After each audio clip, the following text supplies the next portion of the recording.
Taste the Daily. Mannar வளைகுடா மற்றும் இலங்கை கடலோர பகுதிகளின் மேல் நிலவும் வளிமண்டல கீழடுக்கு சுழற்சி காரணமாக தமிழகம் மற்றும் புதுச்சேரியில் மழை பெய்யக்கூடும் என சென்னை வானிலை ஆய்வு மையம் அறிவித்துள்ளது.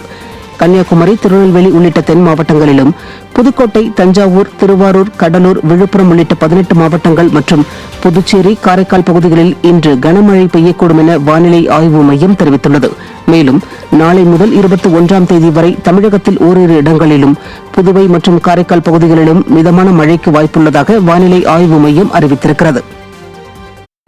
மதுரையில் அரசு பள்ளியின் மாடியிலிருந்து மாணவன் கீழே விழுந்த சம்பவத்தில் ஆசிரியர்கள் மீது நடவடிக்கை எடுக்க கோரி மாணவனின் பெற்றோரும் உறவினர்களும் பள்ளியை முற்றுகையிட்டு போராட்டம் நடத்தினர். பழங்காநத்தத்தில் செயல்பட்டு வரும் மாநகராட்சி தொடக்கப்பள்ளி மாடியில் குழந்தைகள் தின நிகழ்ச்சியையொட்டி நடைபெற்ற விளையாட்டுகளின் போது 5ஆம் வகுப்பு படிக்கும் அகிலன் மாடியிலிருந்து தவறி கீழே விழுந்ததில் தலையில் காயமடைந்து மயக்கமடைந்துள்ளார். உடனடியாக மீட்கப்பட்ட மாணவன் அகிலன் ராஜாஜி அரசு மருத்துவமனையில் தீவிர சிகிச்சை பிரிவில் அனுமதிக்கப்பட்டுள்ளார். இந்த நிலையில் ஆசிரியர்களையும் மாநகராட்சி நிர்வாகத்தையும் கண்டித்து மாணவனின் பெற்றோர் மற்றும் உறவினர்கள் பள்ளியை முற்றுகையிட்டு போராட்டம் நடத்தினர்.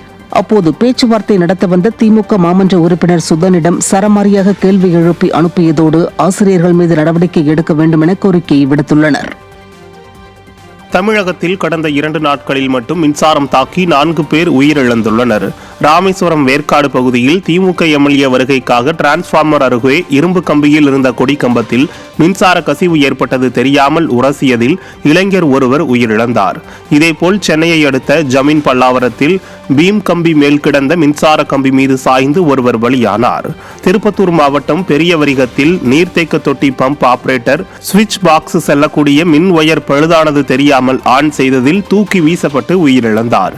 திண்டிவனத்தை அடுத்த பெலக்குப்பத்தில் அங்காளம்மன் கோயில் கும்பாபிஷேகத்துக்கு மின்விளக்கு போர்டு அமைக்கும் போது மின்சாரம் தாக்கி ஒருவர் பலியானார். திராவிட மாடல் அரசின் மின்சாரத்துறை அலட்சியத்தால் இன்னும் எத்தனை பேரின் உயிர்கள் பலியாகுமோ என பலரும் அச்சமடைந்துள்ளனர்.